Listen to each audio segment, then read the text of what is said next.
2017, Persephone Brimstone gathered an unruly band of misfits to take on the evil Dr. Babylon and his criminal legion. Mayhem! I should have known.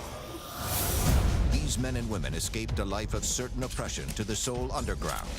Today, funded by Ultor, they survive as soldiers of fortune. Come get some! If you want bad versus evil, if you want more fun per square mile, maybe you should play Agents of Mayhem. Cue the action music! Right, so hi everyone, we're here to talk about Agents of Mayhem. We recently got the pleasure to go to a preview event. Some of you might have seen the game when the debut trailer for it was revealed at E3 last year. It looks kind of to some hero elements, and it's got a very kind of cartoony art style to it as well. But so far, Volition, who you might know as the creators of the Saints Row series, have been quite tight-lipped as to what the actual core game is about.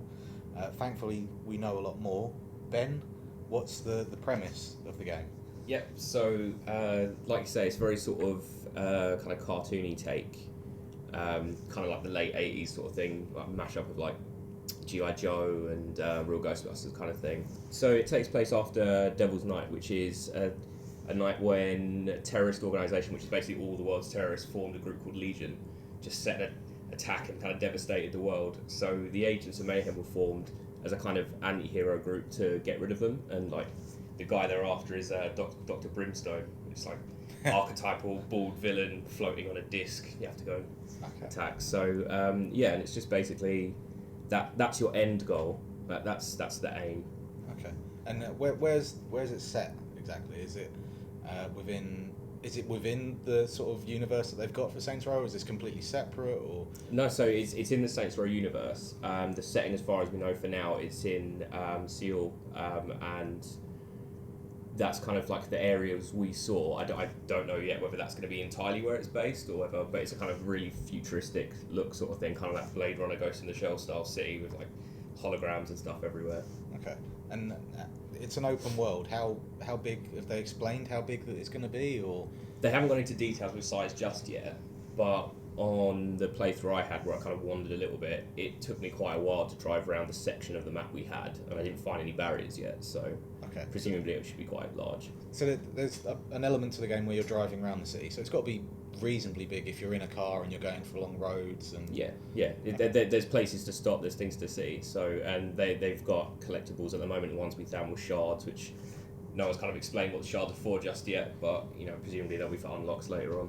And does the city itself, have they said whether or not it changes throughout the city? Like, are there kind of like sections within this open world where it's maybe one part's more technological and another part's more darker and run down? Or how does the city work exactly?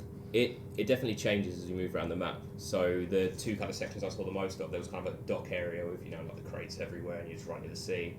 And then kind of further into the city was the more kind of Japanese cherry blossom garden kind of areas, which that was normally where I dropped for most of the missions. That was kind of the starting point. Okay.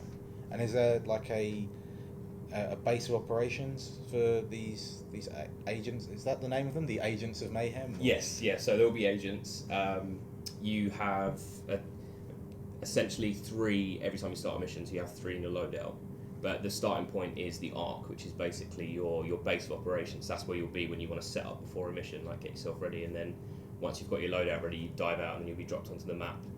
And in sort of typical Saints Row fashion, you got your open world to explore and go to your mission points. So as we can kind of see from a lot of the footage that we've been given, it's all gameplay footage. Is that it? What's the cinematics? Are they like what we saw at E3, and how do they fit into the game? So the cinematics are dealt with literally kind of like sort of old school cartoon animations, and they give a little bit more background into the characters, and they kind of intersplice in between. So they're taking that kind of sort of Overwatch approach in that sense, and it worked really well. It was something that I'd be interested to see if they'd kind of take that down the road to kind of use that later on for like comics or like spin-off little mini animation series sort of thing on the web, which is something I asked about, and they definitely seem keen, but they've got nothing kind of concrete on that at the moment.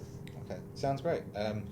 Stay with us. We're going to chat through the characters, how weapons work, any of the different modes that you might be playing, and also any other bits we might have sort of mopped up in our playthrough.